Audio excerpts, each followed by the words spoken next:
বিসমিল্লাহির রহমানির রহিম। গতকাল আমরা আলোচনা করেছিলাম বুখারী শরীফের প্রথম হাদিস নিয়ে। এবার আমরা আলোচনা করব ওহী সূচনা অধ্যায়ের দ্বিতীয় হাদিস নিয়ে।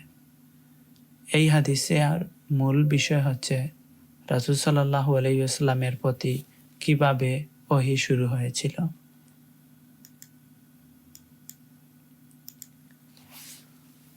হযরত আয়েশা রাদিয়াল্লাহু তাআলা আনহা থেকে বর্ণিত, হারিস ইবনে হিশাম রাদিয়াল্লাহু তাআলা আনহু রাসূল সাল্লাল্লাহু আলাইহি ওয়াসাল্লামকে জিজ্ঞাসা করলেন, ইয়া রাসূলাল্লাহ, আপনার প্রতি ওহী কিভাবে আসে?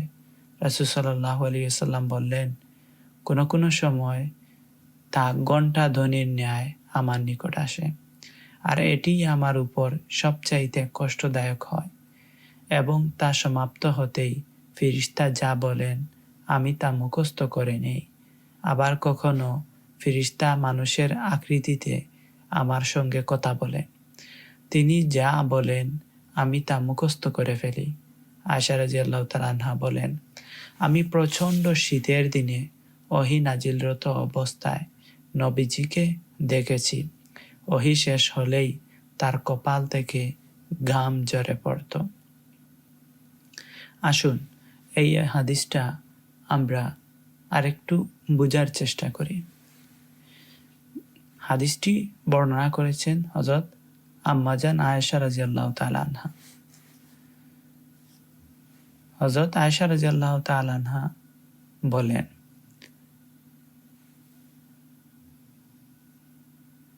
হযরত হারিস ইবনে হিশাম রাদিয়াল্লাহু তাআলা আনহু রাসূল সাল্লাল্লাহু আলাইহি সাল্লামকে জিজ্ঞাসা করলেন, ইয়া রাসূলুল্লাহ, আপনার প্রতি ওহী কিভাবে আসে? হযরত হারিস ইবনে হিশাম কি করলেন?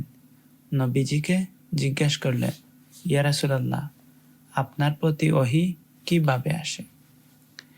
তখন রাসূল সাল্লাল্লাহু আলাইহি সাল্লাম বললেন, কোনো সময় তা ঘণ্টা ধ্বনির ন্যায় আমার নিকট আসে। এই যে নবীজি সাল্লাল্লাহু আলাইহি সাল্লাম বললেন কোনো সময়, এর মানে কি? এর মানে হচ্ছে যে নবীজি সাল্লাল্লাহু আলাইহি সাল্লামের প্রতি যে ওহী আসে, সেই আশাটা এক একভাবে আসত। কখনো নবী করিম সাল্লাল্লাহু আলাইহি সাল্লামের উপর যখন ওহী আসত, তখন তা হতো ঘণ্টা ধ্বনির ন্যায়।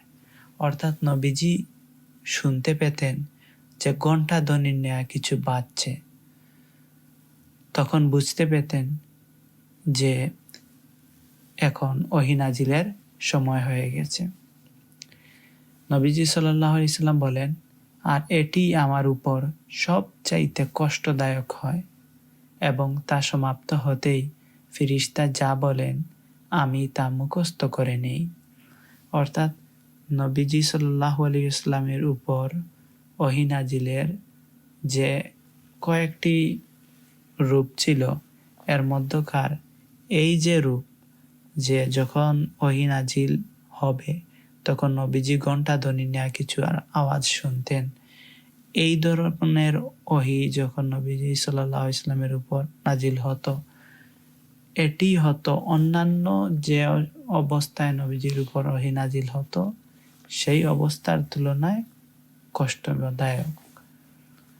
আর যখন ওহী নাজিল হয়ে যেত, ফেরেশতা এসে নবীজিকে বলতেন যা আল্লাহ তাআলা ফেরেশতার মাধ্যমে নবীজিকে বলতে বলেছেন, সেই বার্তাটি যখন নবীজি সাল্লাল্লাহু আলাইহি ওয়াসাল্লামের কাছে এসে যেত, তখন নবীজি সাল্লাল্লাহু আলাইহি ওয়াসাল্লাম তা মুখস্থ করে নিতেন।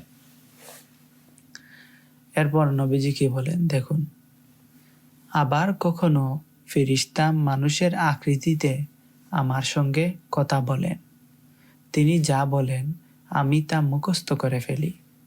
তাহলে এবার আমরা জানতে পারলাম যে ওহী নাজিল হওয়ার আরেকটি রূপ, আরেকটি অবস্থা। সেই অবস্থা কি? কখনো ফেরেশতা মানুষের আকৃতি ধারণ করে মানুষের মতো করে নবীজি সাল্লাল্লাহু আলাইহি সাল্লামের কাছে আসতেন। অন্যান্য মানুষরা যদি দেখতো ফেরেশতাকে তখন মনে করতো যে উনি হয়তো সাধারণ মানুষ, কিন্তু মানুষ বুঝতে পারতো না যে ইনি হচ্ছেন আল্লাহর পক্ষ থেকে পাঠানো ফেরেশতা, যিনি নবী করিম সাল্লাল্লাহু আলাইহি সাল্লামের কাছে আসছেন। তো সেটিকেই নবীজি সাল্লাল্লাহু আলাইহি সাল্লাম বলছেন যে কখনো ফেরেশতা মানুষের আকৃতিতে আমার সঙ্গে কথা বলেন। অনেক সময় আছে যখন জিবরাইল আলাইহিস সালাম মানুষের আকৃতিতে মানুষের নবী করিম সাল্লাল্লাহু আলাইহি সাল্লামের কাছে আসছেন, কিন্তু অন্যান্য কেউ দেখতে পারেনি। তো নবীজির কাছে মানুষের আকৃতিতে যখন হযরত জিবরাইল আলাইহিস সালাম আসতেন, যখন আল্লাহ তাআলা যা বলেছিলেন জিবরাইল আলাইহিস সালামের মাধ্যমে, জিবরাইল আলাইহিস সালাম যখন মানুষের আকৃতিতে এসে নবীজিকে যা বলতেন, যখন ওনার কথা বলা শেষ হয়ে যেত তখন নবীজি সাল্লাল্লাহু আলাইহি সাল্লাম তা মুখস্থ করে নিতেন। এরপর আয়েশা রাদিয়াল্লাহু তাআলা আনহা বলেন, আমি প্রচণ্ড শীতের দিনে ওহী নাজিলরত অবস্থায় নবীজিকে দেখেছি। ওহী শেষ হলেই তার কপাল থেকে ঘাম ঝরে পড়ত। এই অংশ দ্বারা আমরা কি বুঝতে পারলাম? সাধারণত যখন ঠান্ডার দিন তখন কি আমাদের শরীর থেকে ঘাম বের হয় না, কিন্তু এই জায়গায় আয়েশা রাদিয়াল্লাহু তাআলা আনহা বলেন যে যখন নবীজি সাল্লাল্লাহু আলাইহি ওয়াসাল্লামের উপর ওহী নাজিল হতো তখন উনার এমন কষ্ট হতো যে প্রচণ্ড শীতের মধ্যেও নবীজি ঘেমে যেতেন, তাই উনার কপাল থেকে ঘাম ঝরে পড়ত। আমরা এই হাদিস থেকে বুঝতে পারলাম যে নবীজি সাল্লাল্লাহু আলাইহি ওয়াসাল্লামের উপর ওহী বিভিন্ন রূপে আসতো, এক এক সময় এক এক রকমভাবে আসতো। আল্লাহ তাআলা যখন যেভাবে নাজিল করতে চাইতেন সেইভাবে আসতো। এর কয়েকটি মাধ্যম রয়েছে। এর তন্মধ্যে একটি মাধ্যম হচ্ছে যে যখন ওহী নাজিল হতো তখন নবীজি সাল্লাল্লাহু আলাইহি ওয়াসাল্লাম ঘণ্টা ধ্বনির ন্যায় কিছুর আওয়াজ শুনতেন, আর এটি হচ্ছে নবীজির উপর ওহী নাজিলের যতগুলো মাধ্যম রয়েছে তন্মধ্যে সবথেকে কষ্টদায়ক। এর পরের মাধ্যমটি হচ্ছে যে নবীজি সাল্লাল্লাহু আলাইহি ওয়াসাল্লামের কাছে কখনো ফেরেশতা মানুষের আকৃতিতে আসতেন ওহী নিয়ে। ফেরেশতা যখন ওহী নিয়ে এসে নবীজির কাছে পৌঁছাতেন, এরপর নবীজি সাল্লাল্লাহু আলাইহি ওয়াসাল্লাম তা মুখস্থ করে নিতেন। আর আয়েশা রাদিয়াল্লাহু তাআলা আনহা বলেন যে ওহী নাজিল হওয়াটা কখনো নবীজি সাল্লাল্লাহু আলাইহি ওয়াসাল্লামের কাছে এতটুকু ভারিত্ব এবং কষ্ট অনুভূত হতো যে শীতের সময়, প্রচণ্ড শীতের সময়ও নবীজির কপাল তখন নবীজির কপাল থেকে ঘাম ঝরে পড়ত। এরপরের হাদিস আমরা পড়ি। এই হাদিসটি হচ্ছে রাসূল সাল্লাল্লাহু আলাইহি ওয়াসাল্লামের প্রতি কিভাবে ওহী শুরু হয়েছিল সেই সম্পর্কে। হযরত আয়েশা রাদিয়াল্লাহু তাআলা আনহা থেকে বর্ণিত, তিনি বলেন, রাসূল সাল্লাল্লাহু আলাইহি ওয়াসাল্লামের প্রতি সর্বপ্রথম যে ওহী আসে তা ছিল ঘুমের মধ্যে সত্য স্বপ্নরূপে। যে স্বপ্নই তিনি দেখতেন তা একেবারে ভোরের আলোর ন্যায় প্রকাশ পেত। তারপর তার কাছে নির্জনতা প্রিয় হয়ে পড়ে এবং তিনি হেরার গুহায় নির্জনে থাকতেন। আপন পরিবারের কাছে ফিরে আসা এবং কিছু খাদ্য সামগ্রী সঙ্গে নিয়ে যাওয়া, এইভাবে সেখানে তিনি একাধারে বেশ কয়েক রাত ইবাদতে নিমগ্ন থাকতেন। তারপর খাদিজা রাদিয়াল্লাহু তাআলা আনহা এর কাছে ফিরে এসে আবার অনুরূপ সময়ের জন্য কিছু খাদ্য সামগ্রী নিয়ে যেতেন। এমনইভাবে হেরা গুহায় অবস্থানকালে একদিন তার কাছে ওহী এলো। তার কাছে ফেরেশতা এসে বললেন, পড়ুন। রাসূল সাল্লাল্লাহু আলাইহি ওয়াসাল্লাম বললেন, আমি বললাম, আমি তো পড়তে পারি না। তিনি বললেন, তারপর তিনি আমাকে জড়িয়ে ধরে এমনভাবে চাপ দিলেন যে আমি অত্যন্ত কষ্ট হলো। তিনি বললেন, যে তারপর তিনি আমাকে জড়িয়ে ধরে এমনভাবে চাপ দিলেন যে আমার অত্যন্ত কষ্ট হলো। তারপর তিনি আমাকে ছেড়ে দিয়ে বললেন, পড়ুন। আমি বললাম, আমি তো পড়তে পারি না। তিনি দ্বিতীয়বার আমাকে জড়িয়ে ধরে এমনভাবে চাপ দিলেন যে আমার অত্যন্ত কষ্ট হলো। এরপর তিনি আমাকে ছেড়ে দিয়ে বললেন, পড়ুন। আমি জবাব দিলাম, আমি তো পড়তে পারি না। রাসূল সাল্লাল্লাহু আলাইহি সাল্লাম বলেন, তারপর তৃতীয়বার তিনি আমাকে জড়িয়ে ধরে চাপ দিলেন। এরপর ছেড়ে দিয়ে বললেন, পড়ুন। আপনার রবের নামে, যিনি সৃষ্টি করেছেন মানুষকে আলাক থেকে। পড়ুন, আর আপনার রব মহামহিমান্বিত। তারপর এই আয়াত নিয়ে রাসূল সাল্লাল্লাহু আলাইহি ওয়াসাল্লাম ফিরে এলেন। তার অন্তর তখন কাঁপছিল।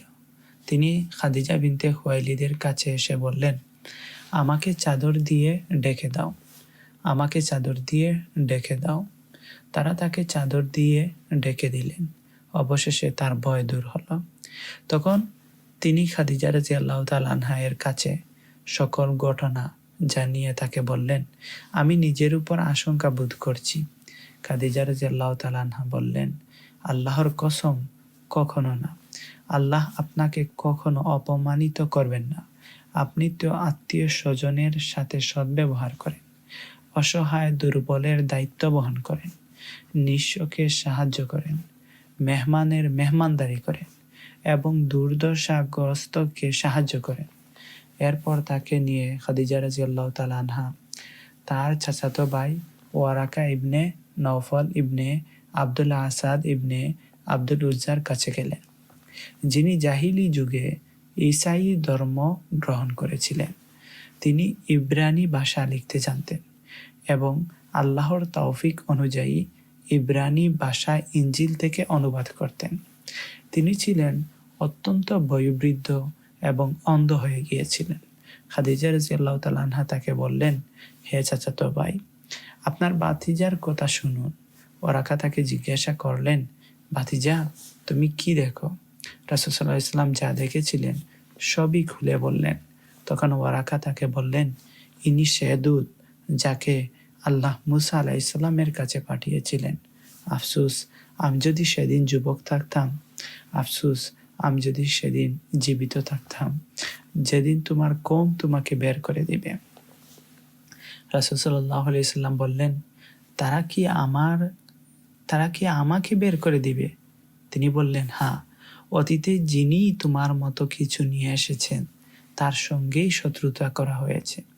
সেদিন যদি আমি থাকি তবে তোমাকে প্রবলভাবে সাহায্য করব। এর কিছুদিন পর ওয়ারাকা রাদিয়াল্লাহু তাআলা আনহু ইন্তেকাল করেন আর কিছুদিন ওহী স্থগিত থাকে। ইবনে শিহাব রাহমাতুল্লাহ আলাইহি জাবির ইবনে আব্দুল্লাহ আনসারী রাদিয়াল্লাহু তাআলা আনহু ওহী স্থগিত হওয়া প্রসঙ্গে বর্ণনা করেন যে রাসূল সাল্লাল্লাহু আলাইহি সাল্লাম বলেন, একদা আমি হেঁটে চলেছি, হঠাৎ আকাশ থেকে একটি আওয়াজ শুনতে পেয়ে চোখ তুলে তাকালাম। দেখলাম সেই ফিরিস্তা যিনি হেরায় আমার কাছে এসেছিলেন আসমান ও জমিনের মাঝখানে একটি কুরসিতে বসে আছেন। এতে আমি ভয় পেয়ে গেলাম। তৎক্ষণাৎ আমি ফিরে এসে বললাম, আমাকে বস্ত্রাবৃত করো, আমাকে বস্ত্রাবৃত করো। তারপর আল্লাহ তাআলা নাজিল করলেন, হে বস্ত্রাচ্ছাদিত, উঠুন, সতর্কবাণী প্রচার করুন এবং আপনার রবের শ্রেষ্ঠত্ব ঘোষণা করুন। আপনার পোশাক পবিত্র রাখুন, অপবিত্র থেকে দূরে থাকুন। এরপর ব্যাপকভাবে পরপর ওহী নাজিল হতে লাগলো। এই হাদিসটার প্রতি যদি আমরা লক্ষ্য করি, আসুন আমরা এই হাদিস থেকে অনেকগুলো বিষয় শিখতে পারব। আমরা মনোযোগ দিয়ে শুনি। হযরত আয়েশা রাদিয়াল্লাহু তাআলা আনহা বলেন, রাসূল সাল্লাল্লাহু আলাইহি ওয়াসাল্লামের প্রতি সর্বপ্রথম যে ওহী আসে তা ছিল ঘুমের মধ্যে সত্য স্বপ্নরূপে। অর্থাৎ নবীজি সাল্লাল্লাহু আলাইহি ওয়াসাল্লামের উপর যখন ওহী নাজিল হওয়া শুরু হবে তার পূর্বকার মুহূর্তটা এমন ছিল যে নবীজি সাল্লাল্লাহু আলাইহি সাল্লাম যখন ঘুমাতেন তখন তিনি স্বপ্নে যা দেখতেন দিনে তা সত্যি সত্যি হতো। সেটিকেই বলছেন আয়েশা রাদিয়াল্লাহু তাআলা আনহা যে যে স্বপ্নই তিনি দেখতেন তা একেবারে ভোরের আলোর ন্যায় প্রকাশ পেত। তার মানে নবীজি সাল্লাল্লাহু আলাইহি ওয়াসাল্লাম ঘুমের মধ্যে যে স্বপ্নই দেখতেন সেই স্বপ্নটা ঘুম থেকে জাগ্রত হওয়ার পর দেখতেন তিনি যেভাবে দেখেছেন হুবহু সেই রকমভাবে ঘটনাটি সংঘটিত হচ্ছে। তারপর তার কাছে নির্জনতা প্রিয় হয়ে পড়ে। এরপর থেকে নবীজি সাল্লাল্লাহু আলাইহি ওয়াসাল্লামের কাছে একাকী থাকা পছন্দ হয়ে পড়ে। তিনি একাকী থাকাকে শান্তি অনুভব মনে করেন। তাই তিনি হেরার গুহায় নির্জনে থাকতেন। আপন পরিবারের কাছে ফিরে আসা এবং কিছু খাদ্য সামগ্রী সঙ্গে নিয়ে যাওয়া, এইভাবে সেখানে তিনি একাধারে বেশ কয়েক রাত ইবাদতে নিমগ্ন থাকতেন। নবীজি সাল্লাল্লাহু আলাইহি ওয়াসাল্লাম মক্কার যে এলাকা রয়েছে, এই জায়গায় যে মানুষগুলো বসবাস করেন, সেই জায়গা থেকে একটু নীরবে থাকার জন্য মক্কার পাদদেশে একটি হেরা পাহাড়ের গুহায় অবস্থান করেন এবং সেখানে তিনি ইবাদত বন্দেগী করতে থাকেন। এবং যখন খাদ্যের প্রয়োজন পড়ত তখন তিনি পরিবারের কাছে আসতেন, এসে যতটুকু প্রয়োজন খাদ্য সামগ্রী নেওয়ার সেইগুলো নিয়ে সেখানে চলে যেতেন। এইভাবে সেখানে তিনি একাধারে বেশ কয়েক রাত ইবাদতে নিমগ্ন থাকতেন। তারপর খাদিজা রাদিয়াল্লাহু তাআলা আনহার কাছে ফিরে এসে আবার অনুরূপ সময়ের জন্য কিছু খাদ্য সামগ্রী নিয়ে যেতেন। এভাবে দিনগুলো চলতেছিল। এমনইভাবে হেরা গুহায় অবস্থানকালে একদিন তার কাছে ওহী এলো। তার কাছে ফেরেশতা এসে বললেন, পড়ুন। এইভাবে যখন দিনগুলো চলছিল তখন একদিন হযরত জিবরাইল আলাইহিস সালাম এসে বললেন, পড়ুন। রাসূল সাল্লাল্লাহু আলাইহি ওয়াসাল্লাম বললেন, আমি বললাম, আমি তো পড়তে পারি না। নবীজি এই জায়গায় তিনি ওই সময় কি হয়েছিল সেটি বর্ণনা করছেন। নবী বলছেন, যখন জিবরাইল আলাইহিস সালাম আসলেন আর এসেই আমাকে বললেন পড়ুন, আমি তখন বললাম আমি তো পড়তে পারি না। কারণ কি? কারণ হচ্ছে নবীজি সাল্লাল্লাহু আলাইহি ওয়াসাল্লাম উম্মি ছিলেন। তিনি 40 বছর পর্যন্ত তিনি কোনো মানুষের কাছ থেকে কোনো রূপ লেখাপড়া করেননি। তাই তিনি বললেন আমি তো পড়তে পারি না, যেটা স্বাভাবিক। এরপর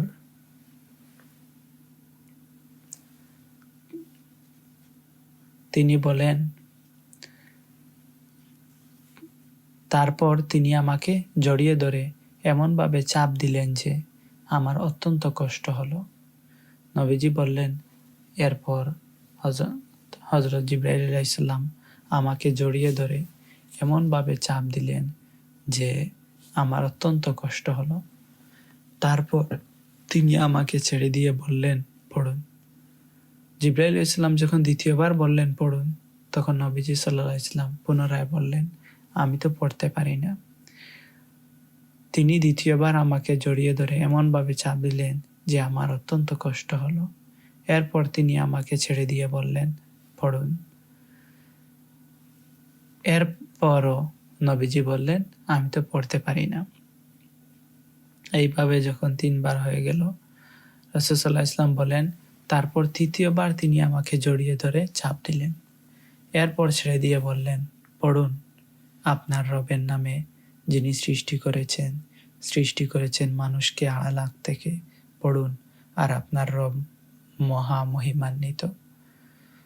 নবীজি বলেন, তৃতীয়বার চাপ দেওয়ার পর যখন তিনি ছেড়ে দিয়েই তিনি বললেন, আমি যেন এটি পড়ি, আউযু বিল্লাহি মিনাশ শাইতানির রাজিম, বিসমিল্লাহির রহমানির রহিম। ইকরা বিসমি রাব্বিকাল্লাযী খালাক খালাকাল ইনসানা মিন আলাক ইকরা ওয়া রাব্বুকাল আকরাম।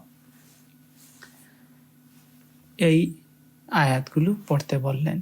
তখন নবীজি সাথে সাথে সেই আয়াতগুলো পড়া শুরু করলেন। দেখুন, এই জায়গায় নবীজিকে হযরত জিবরাইল আলাইহিস সালাম 3 বার ধরে শক্ত করে ধরলেন, এরপর ছাড়লেন। তৃতীয়বার নবীজি পড়া শুরু করলেন। এমন তো হতে পারত যে জিবরাইল আলাইহিস সালাম এসে বললেন, নবীজি সাথে সাথে বলে দিতে পারতেন। আল্লাহ চাইলে তো এরকমও হতে পারত। এরকম না হয়ে কেন তৃতীয়বার বলার পর এরপর নবীজি পড়লেন? এর তো অনেকগুলো কারণ রয়েছে। এর মূল কারণ আল্লাহ তাআলা ভালো জানেন। এর মধ্যেকার একটা কারণ হচ্ছে, দেখুন, আজ অনেক মানুষ রয়েছে যারা বলে যে নবীজি মানুষ নয়, নবীজি নূরের তৈরি, তিনি মানুষ থেকেও আরো ঊর্ধ্বে, তিনি ফিরিস্তার মতো, এরকম মানুষ বলে থাকে। দেখুন, এই জায়গার প্রতি যদি আমরা লক্ষ্য করি তাহলে আমরা বুঝতে পারব যে আমাদের নবীজি সাল্লাল্লাহু আলাইহি ওয়াসাল্লাম ছিলেন একজন মানুষ, তিনি মাটির তৈরি। তবে তিনি আমাদের মতো সাধারণ মানুষ নয়, তিনি হচ্ছেন আমাদের সকল মানুষদের মধ্যে সেরা মানুষ। তো একজন মানুষ যদি পড়ালেখা না জানেন আর উনাকে যদি প্রথমেই গিয়ে কেউ বলে পড়ুন, তাহলে স্বাভাবিক একজন মানুষ কি বলবেন? যে আমি তো পড়তে পারি না, যেটা স্বাভাবিক। এরপর যদি এই জায়গায় নবীজি মানুষ না হয়ে ফিরিস্তা হতেন তাহলে কি হতো? তাহলে তো ফিরিস্তা এসে জিবরাইল আলাইহিস সালাম যখন বললেন তখন তিনি সাথে সাথে বলে নিতেন। কারণ হচ্ছে আল্লাহ তাআলা ওনাদেরকে যা শিখাবেন ওনারা তাই করবেন। আর একজন মানুষ যদি আগ থেকে কোনো কিছু না জানেন, ওনার কাছে যখন হঠাৎ করে বলা হবে যে সম্পর্কে উনি কিছুই জানেন না, উনি স্বাভাবিকভাবে বলবেন আমি তো এই বিষয় সম্পর্কে জানি না। ঠিক এই জায়গায় নবীজি বলছেন যে আমি তো জানি না। এরপর দ্বিতীয়বার যখন বললেন তখন পুনরায় নবীজি বললেন আমি তো জানি না। তৃতীয়বার যখন বললেন তখন নবীজি বললেন, হযরত জিবরাইল আলাইহিস সালাম যা বলেছেন তা বলতে শুরু করলেন। এবং এই 3 অবস্থার মধ্যে দেখুন, যখন নবীজি বললেন আমি পড়তে পারি না, তখন জিবরাইল আলাইহিস সালাম কি করলেন? তখন তিনি তার সিনার সাথে নবীজির সিনাকে নিয়ে জড়িয়ে ধরে একটা চাপ দিলেন। কেন? কারণ হচ্ছে যদি কারো সাথে এইরকম কাউকে বলা হয় আপনি এই কাজটা করুন, যদি ওই ব্যক্তি বলে যে আমি তো এই কাজটা পারি না, তখন কেউ যদি এরকম সিনার সাথে আন্তরিকতার সাথে মহব্বতের সহিত জড়িয়ে ধরে এরপর বলে পড়ুন, তাহলে কি হয়? একটা আস্থা, বিশ্বাস তৈরি হয়, সাহস সঞ্চার হয়, ভয় দূরীভূত হয়। ঠিক এই জায়গায় নবীজি প্রথম যখন জিবরাইল আলাইহিস সালাম এসে বলার পর উনি ঘাবড়ে গেলেন যে আমি তো পড়তে পারি না, তাহলে কিভাবে পড়ব? জিবরাইল ইসলাম যখন নবীজিকে দরিয়া সিনার সাথে নিলেন যাতে করে নবীজির ভয় দূর হয়। এভাবে একবার, দুইবার, তিনবার যখন করলেন তখন নবীজির ভয় দূর হয়ে গেল। তখন নবীজি বুঝতে পারলেন যে আমাকে একজন মানুষ যা বলছে বা একজন ফেরেশতা যা বলছেন আমাকে ঠিক তা রিপিট করতে হবে। এই জিনিসটা রিপিট করার জন্য তো আগ থেকে কোনো জিনিস জানার প্রয়োজন নেই। তাই তৃতীয়বার যখন জিনিসটা নবীজি সাল্লাল্লাহু আলাইহি ওয়াসাল্লাম বুঝতে পারলেন তখন নবীজি সাথে সাথেই বলতে শুরু করলেন। জিবরাইল ইসলাম যে আয়াতগুলো শিক্ষা বলতে বলেছেন সেই আয়াতগুলো কি? ইকরা বিসমি রাব্বিকাল্লাযী খালাক, খালাকাল ইনসানা মিন আলাক, ইকরা ওয়া রাব্বুকাল আকরাম। দেখুন, আল্লাহ তাআলা আমাদের কাছে তার পবিত্র গ্রন্থটি পাঠিয়েছেন। পবিত্র গ্রন্থ পাঠানোর প্রথম যে আয়াতগুলো নাজিল হয়েছে সেই আয়াতগুলো কি ছিল? প্রথম শব্দ পড়ুন, আপনার রবের নামে যিনি সৃষ্টি করেছেন। প্রথমেই বলা হচ্ছে পড়ুন আপনার রবের নামে। আপনি যে পড়া শুরু করবেন সেটি কার নামে করবেন? আপনার রবের নামে। কেন রবের নামে? কারণ হচ্ছে আমাদেরকে সৃষ্টি করেছেন কে? মহান আল্লাহ তাআলা। কেন সৃষ্টি করেছেন? তার ইবাদত করার জন্য। আর আমাদের এই সমস্ত ইবাদত বন্দেগীগুলো কিসের জন্য করতে হবে? কার নামে করতে হবে? আল্লাহ তাআলার নামে। আল্লাহ তাআলার জন্যই করতে হবে।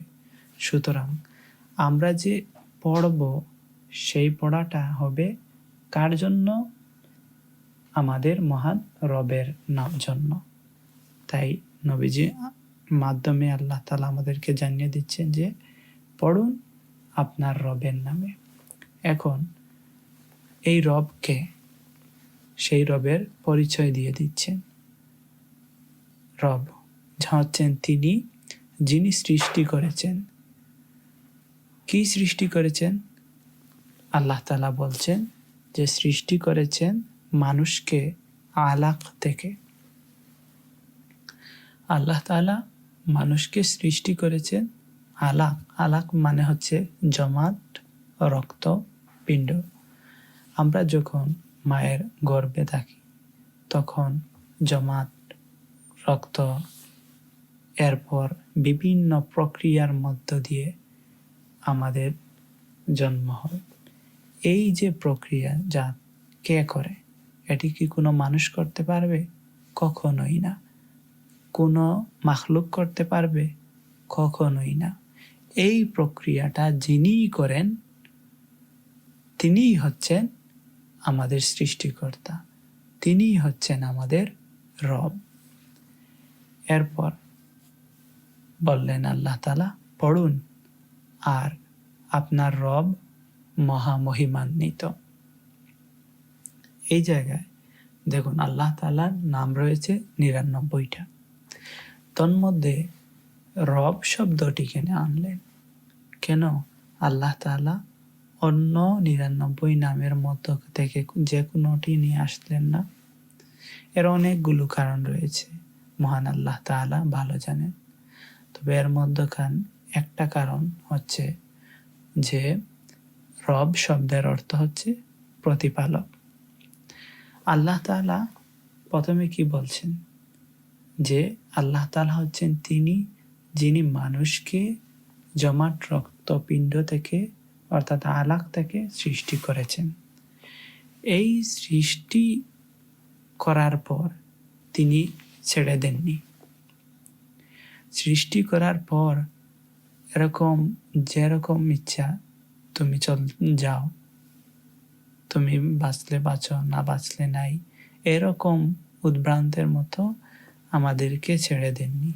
আল্লাহ পাক রব্বুল আলামিন আমাদেরকে লালন পালন করেন। জন্ম থেকে নিয়ে মৃত্যু পর্যন্ত তিনি আমাদেরকে লালন পালন করেন। আর রব শব্দের অর্থ হচ্ছে লালন পালনকারী। সুতরাং আল্লাহ তাআলা আমাদেরকে স্মরণ করে দিচ্ছেন যে সর্বপ্রথম যে পড়ুন, যদি তুমি পড়ো তাহলে জ্ঞান অর্জন করতে পারবে, কিন্তু তোমার এই পড়াটা হতে হবে রবের নামে। কোন রবের নামে? যিনি তোমাকে সৃষ্টি করেছেন, যিনি তোমাকে প্রতিপালন করেছেন, আর তোমার রব হচ্ছেন মহামহিমান্বিত। সুতরাং এখন যদি তোমার সেই পড়াটা রবের নামে না হয়ে যদি অন্য কারো নামে হয়, তাহলে তুমি এই পড়ার দ্বারা তোমার মহান রবের সন্তুষ্টি অর্জন করতে পারবে না। আমরা তো আমাদের আশপাশেই দেখতে পাই, যারা পড়ালেখা করে সেই সমস্ত মানুষজন দুই ভাগে বিভক্ত।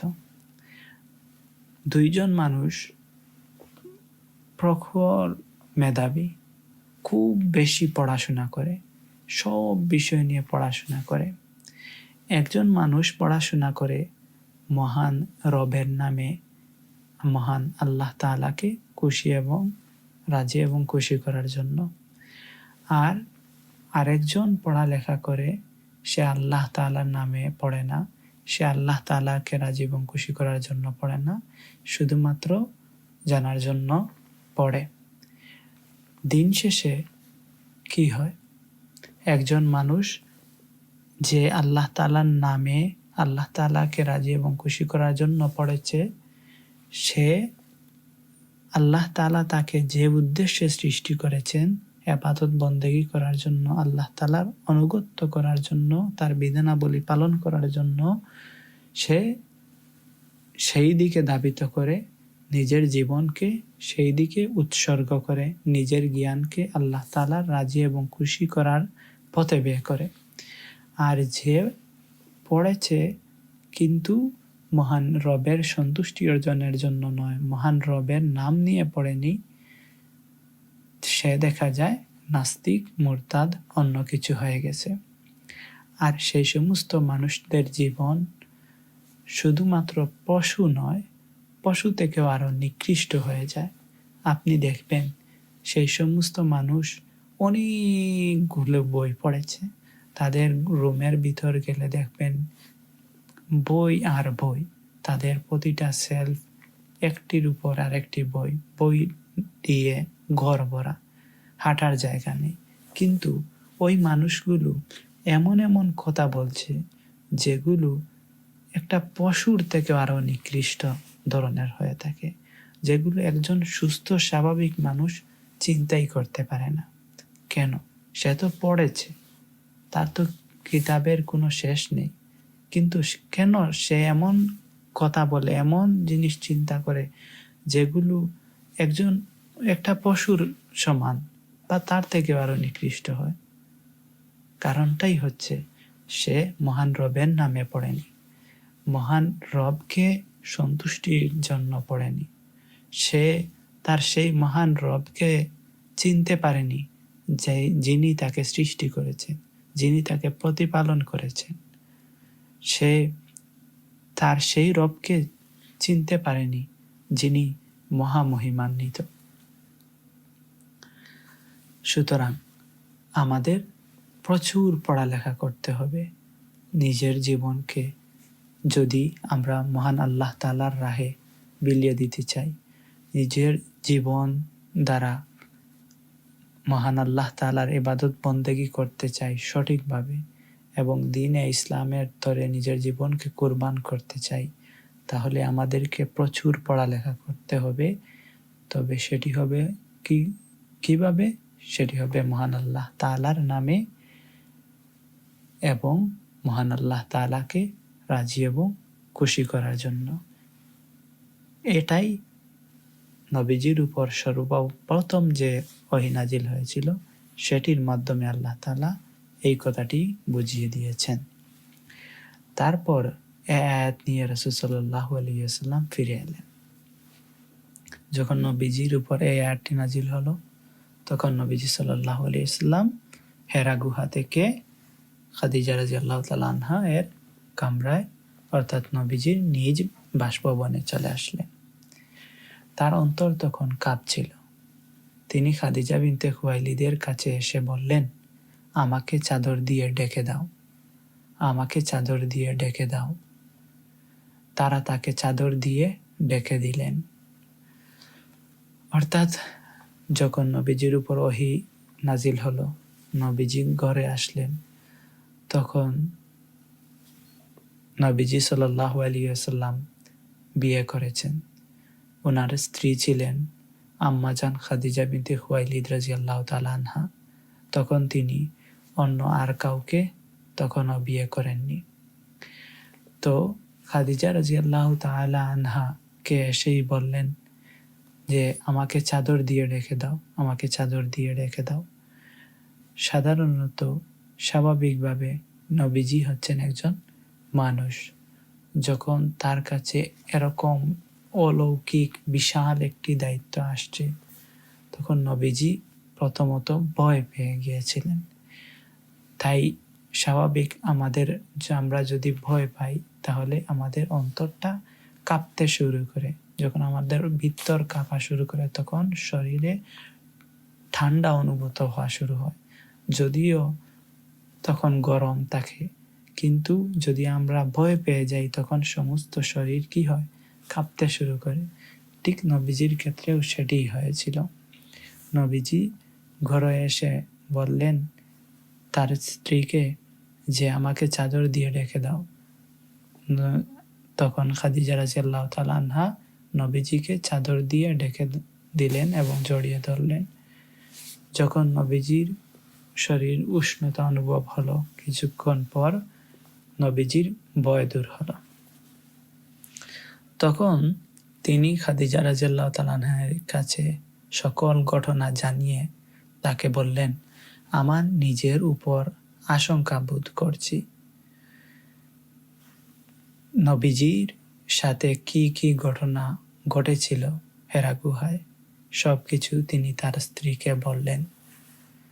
বলার পর তিনি বললেন, আমি নিজের উপর আশঙ্কা বোধ করছি।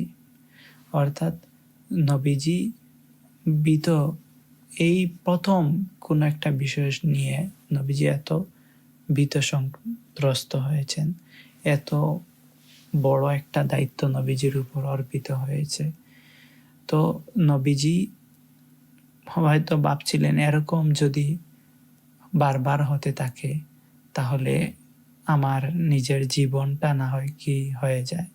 স্বাভাবিক, আমরা যখন কোনো একটা সময় কোনো একটা বিষয় নিয়ে ভয় পাই, তখন আমরা কি করি? তখন আমরা আশঙ্কা বোধ করি, যদি জিনিসটা পুনরায় ঘটে তখন কি হবে। ঠিক সেই রকম নবীজি স্বাভাবিকত ভয় পেয়েছিলেন। তখন খাদিজা রাদিয়াল্লাহু তাআলা আনহা বললেন, আল্লাহর কসম, কখনো না। দেখুন, একজন সত্যিকার স্ত্রী, যাকে বলা হয় চক্ষু শীতলকারিণী স্ত্রী, যার কাছে গেলে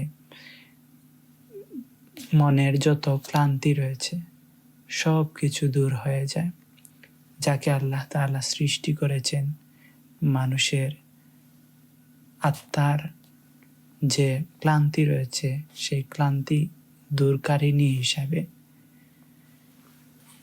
সেই স্ত্রী অর্থাৎ একজন ভালো স্ত্রীর যতগুলো গুণাবলী রয়েছে, যার জন্যই আল্লাহ তাআলা মানব জাতিকে মানবী অর্থাৎ একজন পুরুষের জন্য একজন স্ত্রী দিয়েছেন তার মনের শান্তির জন্য।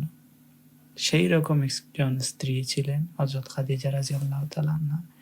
তিনি তখন কি বলেছেন, যখন তিনি জানলেন তার স্বামীর এইরকম একটা অবস্থা, তখন তিনি বললেন, আল্লাহর কসম, কখনো না।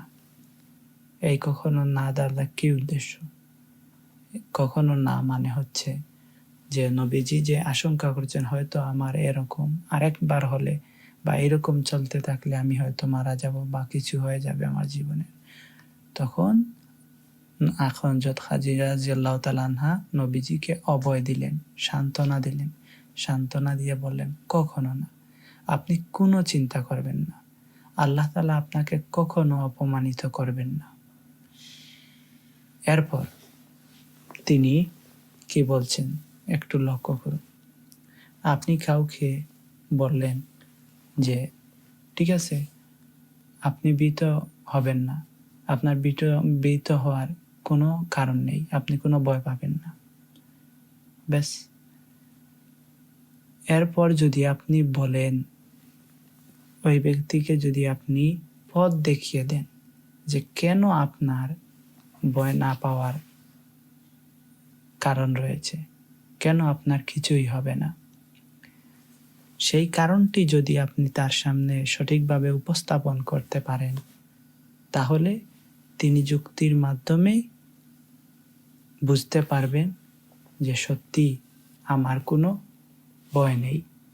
আর যখন তিনি সেই জিনিসটা বিশ্বাস করতে শুরু করবেন, তখন থেকে তার হৃদয়ের যে আশঙ্কা তৈরি হয়েছিল, যে ভয় তৈরি হয়েছিল, সেটি দূর হয়ে যাবে। সেই টেকনিকটি অবলম্বন করেছেন হযরত খাদিজা রাদিয়াল্লাহু তাআলা আনহা। তিনি কতটুকু জ্ঞানী ছিলেন দেখুন। তিনি বলছেন কি, আল্লাহ আপনাকে কখনো অপমানিত করবেন না। আপনি তো আত্মীয় স্বজনের সাথে সদ্ব্যবহার করেন, অসহায় দুর্বলের দায়িত্ব বহন করেন, নিঃস্বকে সাহায্য করেন, মেহমানের মেহমানদারি করেন এবং দুর্দশাগ্রস্তকে সাহায্য করেন। একটু খেয়াল রাখবেন যে দেখুন, হযরত খাদিজা রাদিয়াল্লাহু তাআলা আনহা নবীজিকে প্রথমে বললেন আপনার কোনো ভয়ের কারণ নেই, কারণ আল্লাহ তাআলা কখনো আপনাকে অপমানিত করবেন না। কেন করবেন না? কারণ হচ্ছে আপনি তো আত্মীয় স্বজনের সাথে সদ্ব্যবহার করেন। এই জায়গায় নবীজি যে সব ভালো কাজ করে থাকেন, সেই কাজগুলো নবীজিকে স্মরণ করিয়ে দিচ্ছেন হযরত খাদিজা রাদিয়াল্লাহু তাআলা আনহা। এই ভালো কাজগুলোর মধ্যে সর্বপ্রথম তিনি কোন কাজের কথা বলেছেন? ঠিক, আত্মীয় স্বজনের সাথে সদ্ব্যবহারের কথা। সেই যুগটা ছিল অন্ধকারের যুগ। নবীজি যেই সময় জন্মগ্রহণ করেছিলেন, সেই যুগ ছিল আইয়ামে জাহিলিয়াতের যুগ। সেই সময় ন্যায় ইনসাফ বলতে পৃথিবীতে কিছুই ছিল না। আত্মীয় স্বজনের সাথে ভালো ব্যবহার আশা করা সেটি অকল্পনীয় ছিল। তো এই যুগে সেই সময় আত্মীয় স্বজনের সাথে নবীজি ভালো ব্যবহার করতেন, যেটি অন্যান্য সবার থেকে তিনি হচ্ছেন আলাদা, তাকে আলাদা করেছিল। তাছাড়া নবীজি আত্মীয় স্বজনের সাথে ভালো ব্যবহার করা কতটুকু গুরুত্বপূর্ণ সেটি তিনি বোঝাতে চেয়েছেন। কারণ অনেক মানুষ রয়েছে, সে তার এলাকায় কিংবা বাহিরে নিজেকে ভালো মানুষ দেখানোর জন্য অনেক মানুষের সাথে ভালো ব্যবহার করে, অনেক টাকা পয়সা দান করে, অনেক সময় পরিশ্রম করে সাহায্য করে, কিন্তু আত্মীয় স্বজনের সাথে ঘরের ভিতর সে আসার পর তখন সে সম্পূর্ণ বিপরীত মানুষ হয়ে যায়। কারণ কি? কারণ সে সব সময় ওনাদেরকে, আত্মীয় স্বজনদেরকে দেখে তার সেই ভয় দূর হয়ে যায়। 1, 2 হচ্ছে আত্মীয় স্বজনদের সাথে সব সময় চলার ক্ষেত্রে অনেক সময় অনেক ধরনের অবস্থার মধ্য দিয়ে যেতে হয়। তখন ধৈর্য ধরে আত্মীয় স্বজনদের সাথে ভালো ব্যবহার করা হচ্ছে অনেক বড় একটা কাজ। যে ব্যক্তি সব সময় আত্মীয় স্বজনদের মধ্যে থেকে নিজেকে ধৈর্য ধারণ করে সবার সাথে সব সময় ভালো ব্যবহার করতে পারে, সেই হচ্ছে প্রকৃত ভালো মানুষ। তাই নবীজি হচ্ছেন এই ক্ষেত্রে সবার থেকে অনন্য।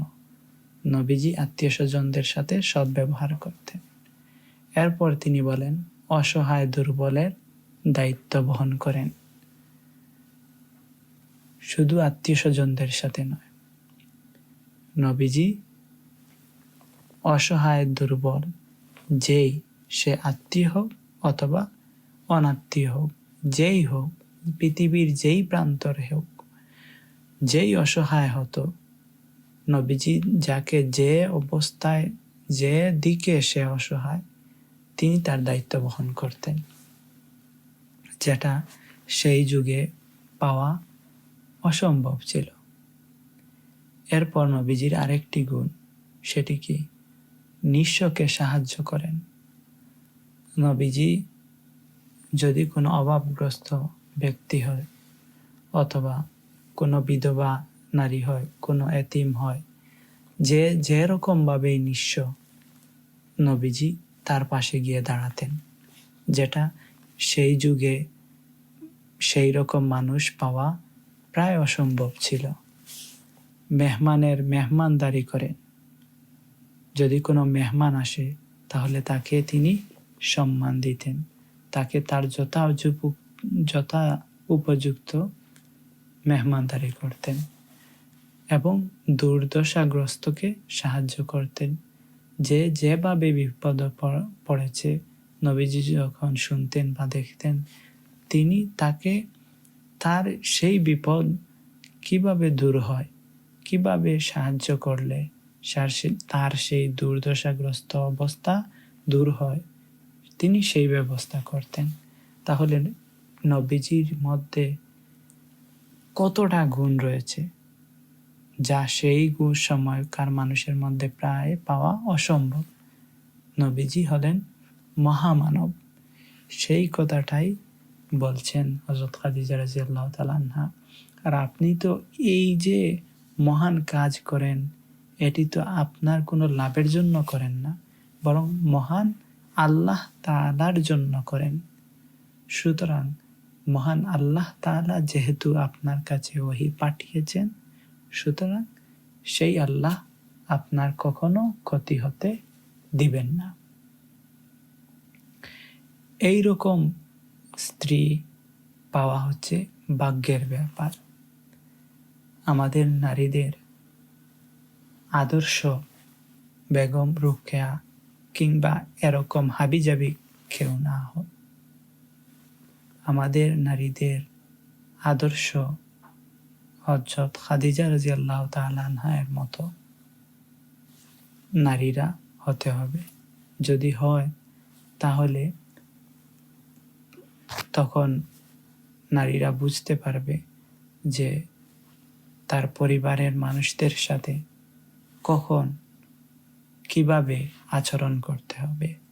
যদি তারা আম্মাজান খাদিজা রাদিয়াল্লাহু তাআলা আনহা এর মতো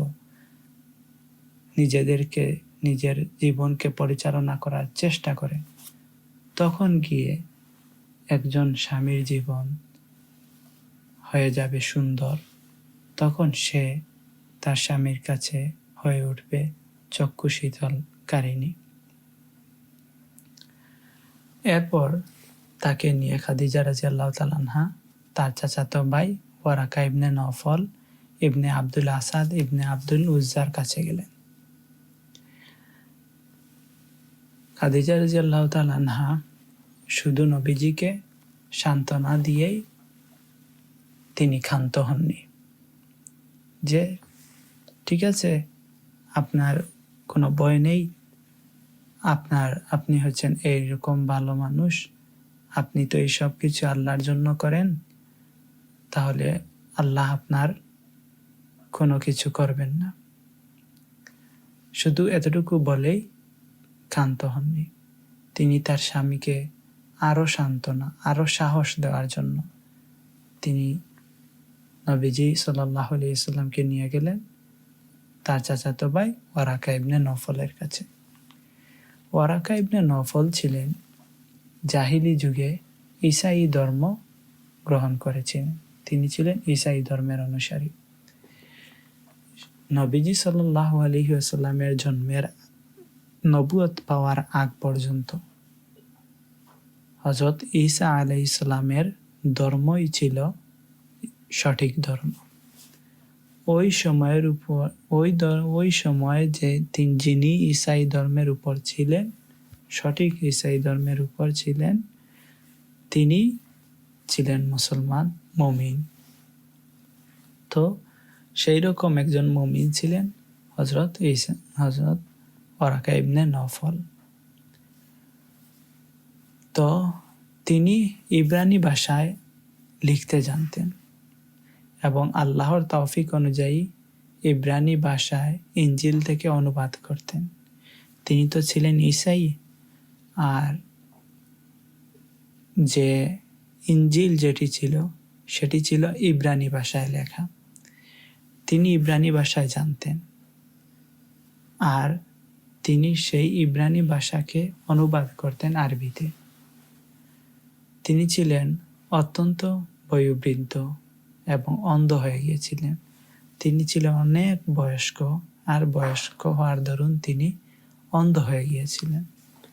খাদিজা রাদিয়াল্লাহু তাআলা আনহা তাকে বললেন, হে চাচাতো ভাই, আপনার ভাতিজার কথা শুনুন। অর্থাৎ খাদিজা রাদিয়াল্লাহু তাআলা আনহা তো নবীজি সাল্লাল্লাহু আলাইহি ওয়াসাল্লামকে নিয়ে গেছেন, তো নিয়ে বললেন আপনার ভাতিজার কথা শুনুন। অর্থাৎ ওনার স্বামী আমাদের প্রিয় নবী হযরত মুহাম্মদ মুস্তাফা সাল্লাল্লাহু আলাইহি ওয়াসাল্লামের কথা বলছেন, যে ওনার কথা শুনুন।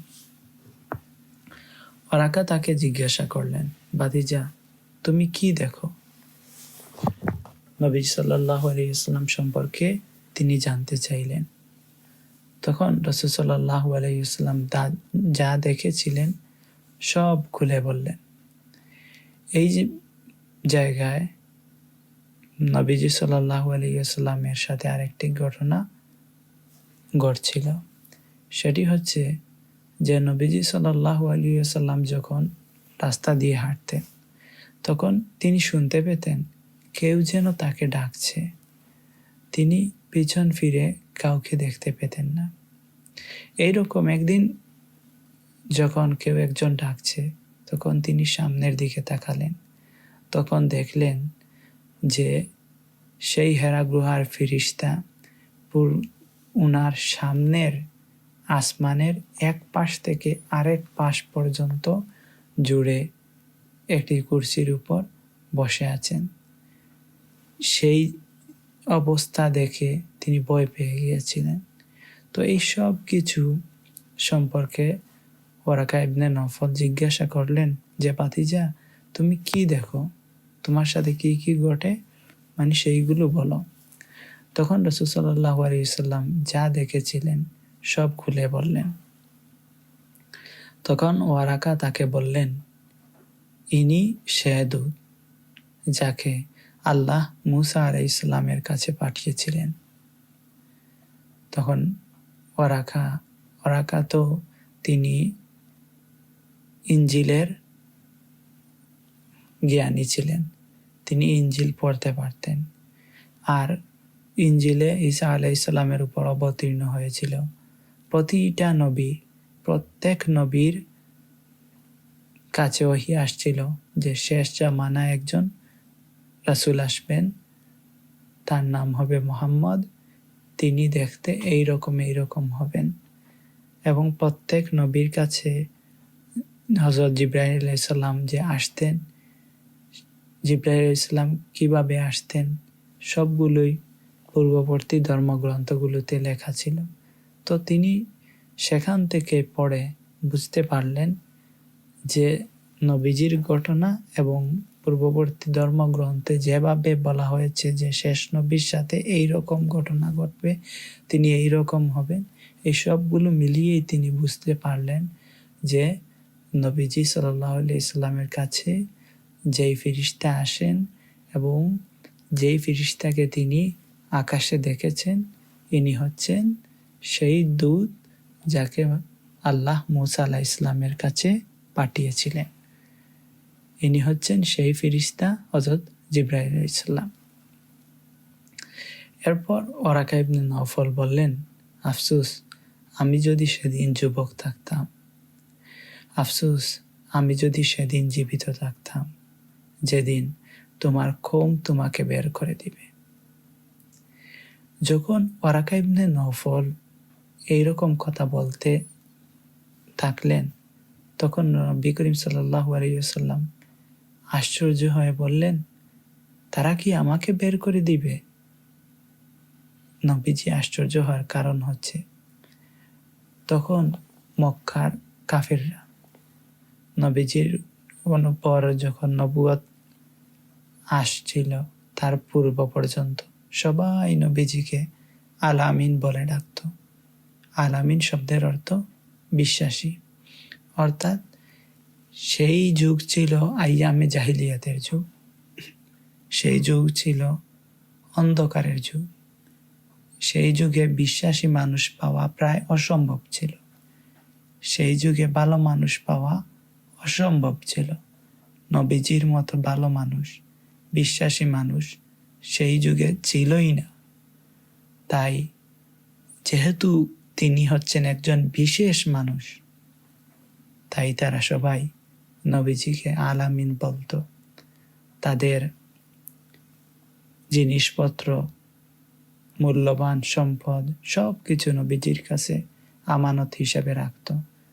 তারা জানতো যে ওনার কাছে যদি আমরা আমাদের সব সম্পদও রাখি, তাহলে উনি আমানতের কোনো খেয়ানত করবেন না, তাদের কোনো কিছু ধ্বংস হবে না, তাদের কোনো কিছুর একটু চুল পরিমাণও ক্ষতি হবে না, সবাই তাকে সম্মান করত। তো সেই হিসাবে নবীজি বললেন, নবীজি ভাবছিলেন তো আমার সম্প্রদায় সবাই তো আমাকে ভালোবাসে, তাহলে আমার উপর ওহী আসছে, আমি তাদেরকে বলবো, তারা তো সবাই আমাকে বিশ্বাস করে, তাহলে তো স্বাভাবিকত তারা আমার কথা মেনে নেওয়ার কথা। কিন্তু ওরাকা ইবনে নওফল কেন এরকম আশঙ্কা করছেন যে আমি যখন আমার নবুয়তের কথা বলবো, আমার উপর নবুয়ত আসছে সেটা বলবো, তখন কেন তারা আমাকে বের করে দিবে? সেই আশঙ্কা দেখে নবী করিম সাল্লাল্লাহু আলাইহি ওয়াসাল্লাম বললেন, তারা কি আমাকে বের করে দিবে? তখন ওরাকা ইবনে নওফল বললেন, হ্যাঁ, তোমাকে বের করে দিবে। কেন বের করে দিবে?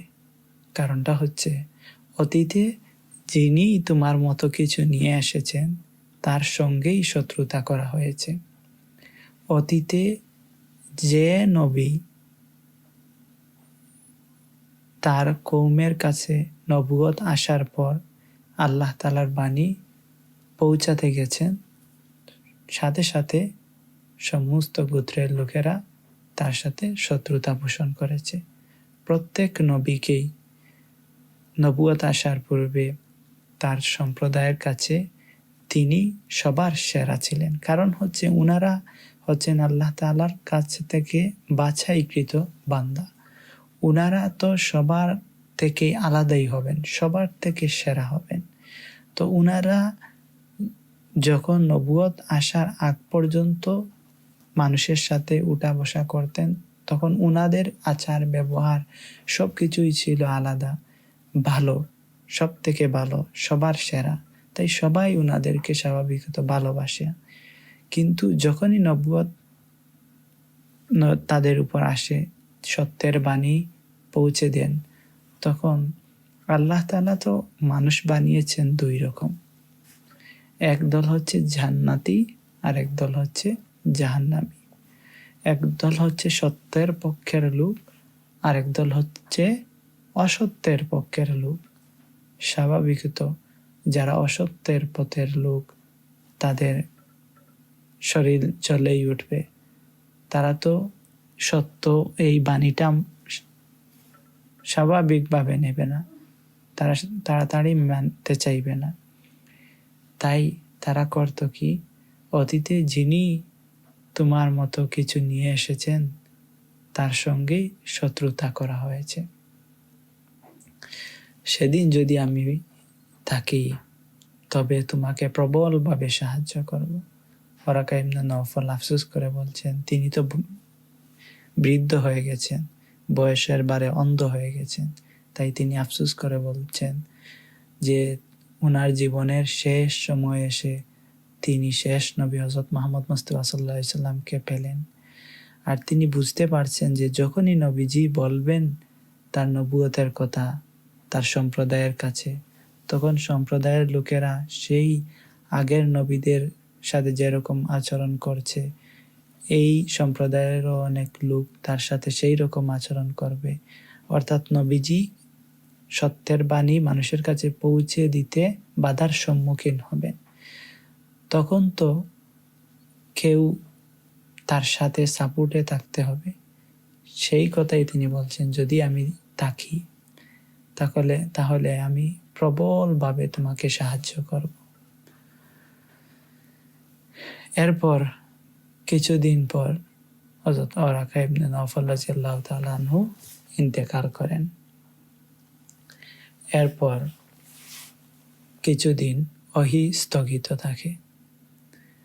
নবীজি সাল্লাল্লাহু আলাইহি সাল্লামের উপর যখন ওহী প্রথমবার আসলো, আসার পর যখন ওরাকা ইবনে নওফলের কাছে গেলেন, যখন তিনি বুঝতে পারলেন যে ওনার উপর যে জিনিসটা আসছে সেটি হচ্ছে আল্লাহ তাআলার বাণী, ওনার কাছে নবুয়ত আসছে, যার মাধ্যমে আসছে তিনি হচ্ছেন জিবরাইল আলাইহিস সালাম।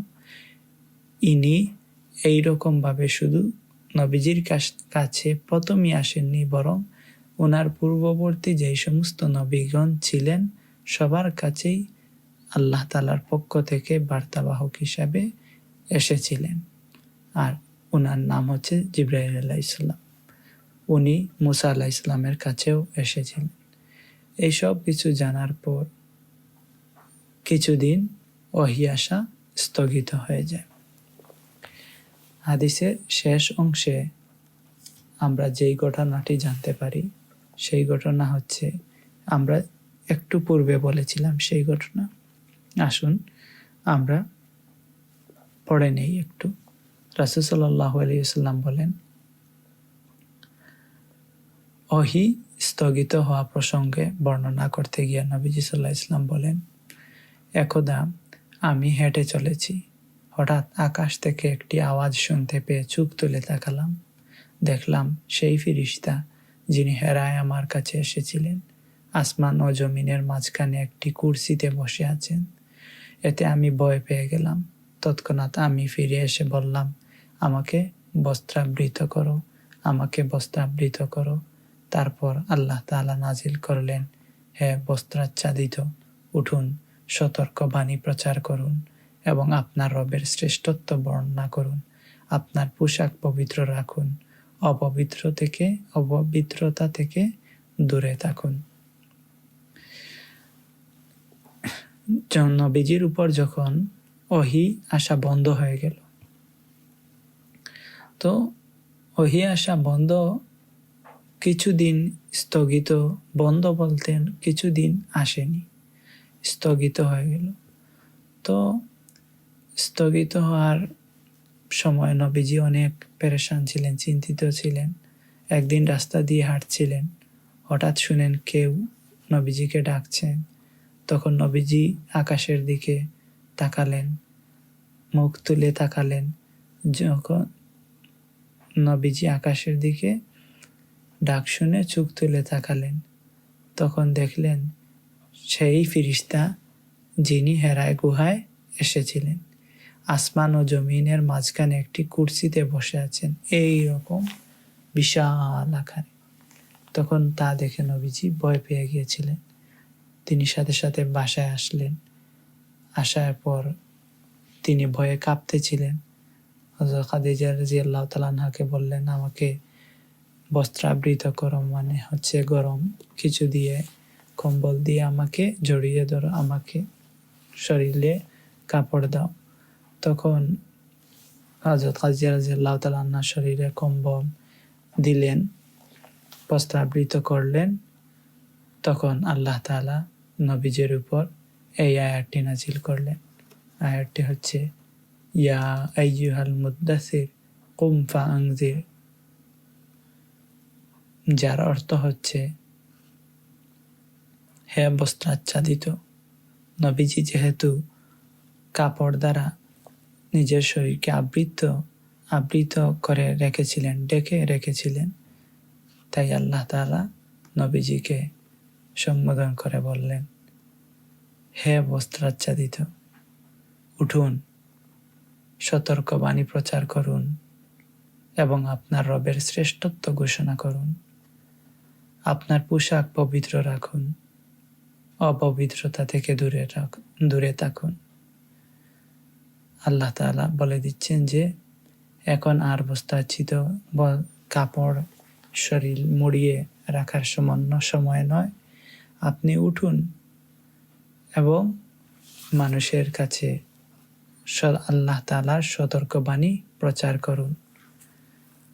এই সতর্কবাণী দ্বারা কি উদ্দেশ্য? সতর্কবাণী দ্বারা উদ্দেশ্য হচ্ছে যে আল্লাহ তাআলা নবীজির উপর যে সমস্ত কথা বলে দিয়েছেন, যে কাজ করলে ভালো, কোন কাজ করলে ভালো, কোন কাজ খারাপ, এই বাণীগুলো যেন মানুষের কাছে পৌঁছে দেন এবং আপনার রবের শ্রেষ্ঠত্ব ঘোষণা করুন, যে আল্লাহ তাআলা হচ্ছেন মহান, তিনি হচ্ছেন এক, তার সাথে কেউ শরীক নেই। এগুলা যেন মানুষের কাছে গিয়ে বলেন। আর আল্লাহ তাআলা বলছেন যে আপনার পোশাক পবিত্র রাখুন। আল্লাহ তাআলা এই আয়াত দ্বারা সবাইকে বলছেন যে সব সময় পোশাক যেন সবার পবিত্র থাকে। এরপর বলছেন অপবিত্রতা থেকে দূরে থাকুন। সব সময় আমরা অপবিত্রতা থেকে দূরে থাকব। পোশাকের অপবিত্রতা, অন্তরের অপবিত্রতা, সকল ধরনের খারাপ কাজ থেকে যেন আমরা দূরে থাকি, সেই ঘোষণা যেন নবীজি করেন। এরপর থেকে ধারাবাহিকভাবে নবীজির উপর ওহী নাজিল হতে শুরু হয়। পরের হাদিসটি আমরা ইনশাআল্লাহ আগামীকাল পড়ব। আল্লাহ তাআলা আমাদেরকে সেই অনুযায়ী আমল করার তৌফিক দান করুন। আমিন। ওয়া আখিরু দাওয়ানা আলহামদুলিল্লাহি রাব্বিল আলামিন।